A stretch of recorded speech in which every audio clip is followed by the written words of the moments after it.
परिसीमन के बाद अगले महीने दिसंबर की 4 तारीख को एमसीडी इलेक्शन के लिए वोट डाले जाएंगे और 7 नवंबर को नतीजे आएंगे और कल यानी 14 नवंबर तक जो उम्मीदवार हैं वो अपना नॉमिनेशन कर सकते हैं। हम इस समय आम आदमी पार्टी दफ्तर में ही मौजूद हैं और किस तरह से नॉमिनेशन की जो प्रक्रिया है वो चल रही है। अलग अलग जोन वाइज यहाँ पर जो कैंडिडेट हैं वो नॉमिनेशन कर रहे हैं। आप देख सकते हैं तस्वीरों में कुल मिलाकर 7 जोन बनाए गए हैं जिसमें वहाँ से जो वार्ड जो प्रत्याशी बनाया गया आम आदमी पार्टी की ओर से वो यहाँ पर अपना नॉमिनेशन कर सकते हैं।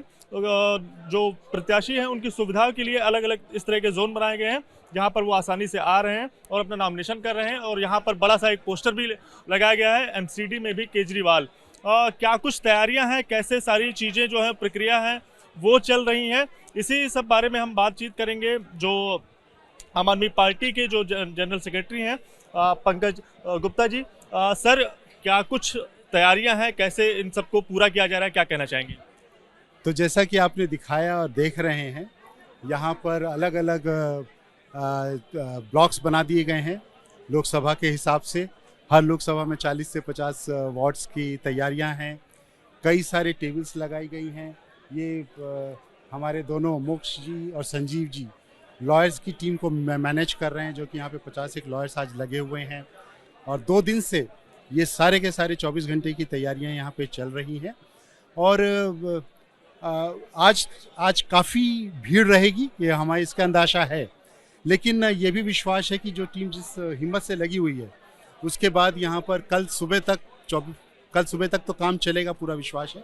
लेकिन हो जाएगा, हमारे 250 के 500 कैंडिडेट्स सारे बन जाएंगे।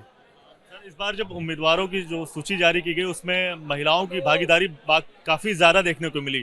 250 में से 138 सीटों पर महिला उम्मीदवार बनाए गए हैं। तो क्या कुछ इसके लिए खास क्या योजना है, क्या मतलब क्या सोच कर ऐसी नई प्रक्रिया को लागू किया गया, मतलब नई चीज़ें देखने को मिल रही है? तो अगर आपने देखा कि 138 जैसा आपने कहा, 250 में से 138 महिलाएं हैं। जो रिजर्व कैंडिडेट्स हैं वो भी, जहाँ पे नॉर्मल जनरल सीट्स हैं वहाँ से भी रिजर्व्ड शेड्यूल कास्ट के कैंडिडेट्स हैं, जो कि बहुत ही अच्छी बात है। क्योंकि इस बार पूरी की पूरी कोशिश ये की गई थी कि जहाँ से जो सबसे सक्षम कैंडिडेट हो उसे मौका दिया जाना है। और हम पूरी दिल्ली को दिखाना चाहते हैं, इस बार दिल्ली की बहनों को, माताओं को दिखाना चाहते हैं कि आइए बढ़कर जुड़िए पार्टी के साथ। ये पार्टी आपकी है और आपके साथ जुड़ी हुई है। और बहनें, माताएं सब बहुत उम्मीद के साथ देख रही हैं, बहुत जोश के साथ पार्टी के साथ जुड़ रही हैं।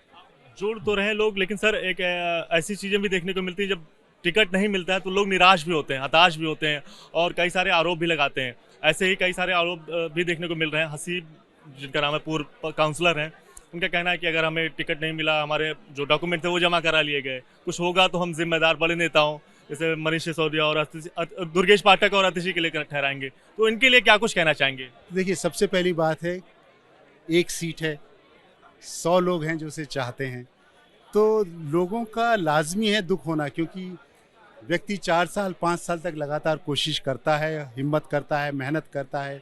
बट पार्टी की भी लिए समस्या है कि सबको टिकट नहीं दी जा सकती, एक को दी जाती ओनली।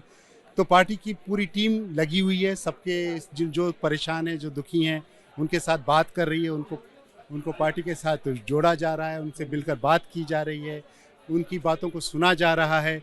और जहाँ तक आपने डॉक्यूमेंट का सवाल किया, तो हमने सभी को कहा था कि हमें डॉक्यूमेंट दे दें जिससे हम प्रोसेस को और स्मूथ कर सकें। कई लोगों ने वरना डॉक्यूमेंट लेते ही नहीं और छुट्टी के कारण नहीं मिलता तो बहुत दिक्कत होती। तो जिसको चाहिए हम उसको दे रहे हैं, ऐसी कोई बड़ी बात नहीं है। एक आखिरी क्वेश्चन करना चाहूँगा। इससे इधर एक बीजेपी की तरफ से पोस्टर भी जारी किया गया है मनीष सिसोदिया जी का बुलेट को लेकर, और उसमें संयोजक को लेकर वो किया गया है। और इसके साथ साथ जो एंटी करप्शन ब्रांच की ओर से वो भी किया गया है कि जल बोर्ड का जो घोटाला है उसको जांच भी, सूत्रों की जो जानकारी निकल कर आ रही है उसमें जांच शुरू हो रही है। तो इन दोनों के बारे में छोटा छोटा कमेंट अगर सर, मैं तो सिर्फ इतना कह सकता हूँ कि अरविंद जी जब भी पूछते हैं किसी से कि घोटाला क्या है, तो वो घोटाला क्या है ये नहीं बता सकते। कोई कहता है 100 करोड़ का, कोई 1000 करोड़ का, कोई 10,000 करोड़ का। हमें तो यही नहीं मालूम घोटाला क्या है। पहले कोई ठीक से लगाए तो बताए तो। अरविंद जी 50 बार कह चुके हैं, भाई हमने घोटाला किया तो हमें पकड़ कर जेल में बंद कर दो, मनीष जी को पकड़ के बंद कर दो। रोज नए आरोप लगाते हैं, किसी भी आरोप में उनको कोई सबूत नहीं होता। किसी भी आरोप में 1000 बार कहने के बाद कि हमें जेल में बंद कर दो, जेल में बंद नहीं कर सकते। तो ये तो उनके पुराने ढर्रे हैं, हर बार इलेक्शन के समय ऐसा ही करते हैं, ऐसा ही करेंगे। लेकिन जनता बहुत समझदार हो चुकी है और मैं आप लोगों के माध्यम से, जनता के माध्यम से भाजपा को ये कहना चाहता हूँ कि अब ये उनकी जो पुरानी तकनीक है अब जनता नहीं समझेगी, जनता नहीं चाहती ऐसी। वो चाहती है दिल्ली साफ हो। भाजपा ने एक भी बार ये नहीं कहा अपने मैनिफेस्टो में कि भाई हम दिल्ली साफ कैसे करेंगे। 15 साल से हैं, आज भी वो प्लान ही कर रहे हैं कि हम दिल्ली साफ करेंगे। दिल्ली की जनता ने ये देखा कि अरविंद जी ने जो कहा वो 5 साल में करके दिखा दिया। हम 5 साल में करने का विश्वास रखते हैं, 5 साल में करके दिखाएंगे और इसलिए दिल्ली को कूड़ा मुक्त करना है। दिल्ली की जनता इस बार अरविंद केजरीवाल को चुनेगी। एक आखिरी बात, जो उम्मीदवार बनाए गए हैं, जो नॉमिनेशन कर रहे हैं, कल भी बहुत सारे लोग नॉमिनेशन करेंगे, उनके लिए आप क्या संदेश देना चाहेंगे, क्या कुछ कहना चाहेंगे? उनके लिए बस यही संदेश है कि दिल्ली की जनता ने उन पर विश्वास किया है, पार्टी का सेहरा उनके सर पर है, वो मेहनत करें, दिल्ली की जनता के साथ मिलकर इस चुनाव को लड़ें। दिल्ली की जनता उन्हें जिताना चाहती है और हम जीतेंगे, बस अपनी मेहनत में कमी ना छोड़ें।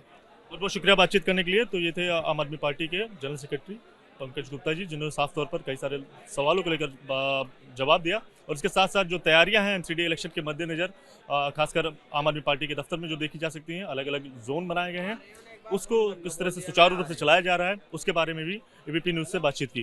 कैमरा पर्सन राजेंद्र के साथ दिव्यांकर तिवारी, एबीपी न्यूज़, दिल्ली।